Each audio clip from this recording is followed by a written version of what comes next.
Hey guys, I'm Chloe Perez, and I'm going to be reviewing a chapter from the book, The Anthropocene Reviewed by John Green. I'm going to be covering the chapter called Whispering. So, the main idea of the chapter is that whispering is seen as something delicate to John. His kids are growing up, and it's time to start listening to them. John even states, all I can do is shut up and listen, otherwise, you miss all the good stuff. The purpose of the chapter is to basically show something that is seen as a small act of affection or friendliness that was taken when COVID came. The situation in this chapter involves a man that basically recalls a memory and connects it to his depressing time during COVID.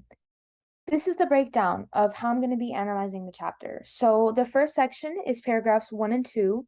The second is 3 through 8. The third is 9 through 10. And then the overall rating of the chapter. So paragraphs 1 and 2 are basically a reference to John's friend, Alex, that has this personality that is described as Airport Alex, using biographical criticism. John uses this reference to help the reader understand the situation better for the paragraphs to come. So we can see in the orange box that John is alluding to Airport Alex. He says, I have a friend Alex, and then he goes on to describe him.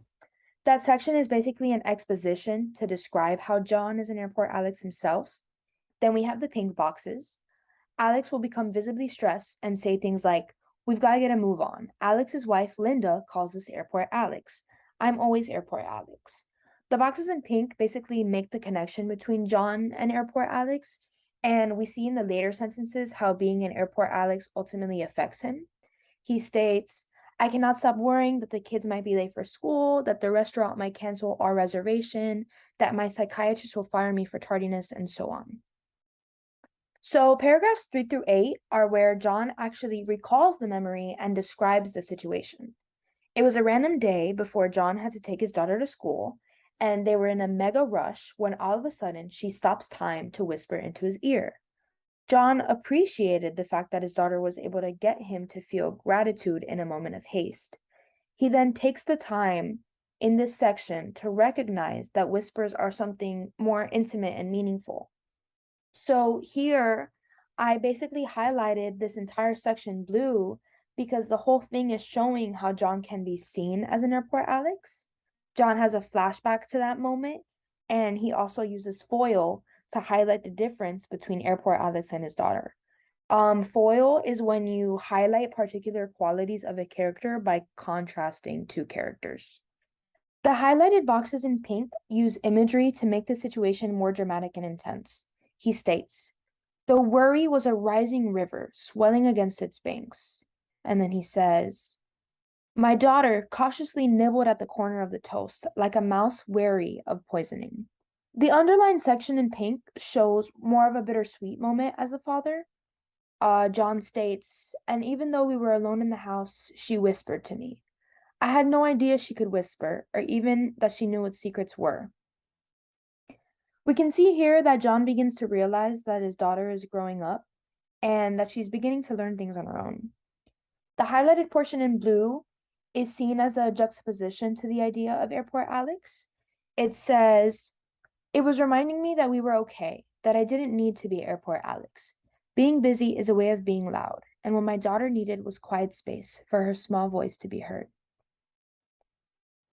This section is where John's daughter was able to get him to recognize gratitude in the moment. Now we have paragraphs 9 and 10. These two paragraphs end with intense gratitude for that moment. John recognizes that he misses whispering and talks about how grateful he is that his kids take the time to share their small but important feelings to him in such a meaningful way of exchange. The top portion that is underlined in pink shows nostalgia. He says, I miss the whisper. I know that another person's breath against my skin is a surefire sign of respiratory droplet transferal, but still, I miss it. This sad section basically shows how the pandemic has affected us. It is also a juxtaposition to how Airport Alex would feel, because personally, I have a feeling that Airport Alex would not appreciate someone's breath against his skin. The bottom portion that is underlined in pink is more of an emotional side of John.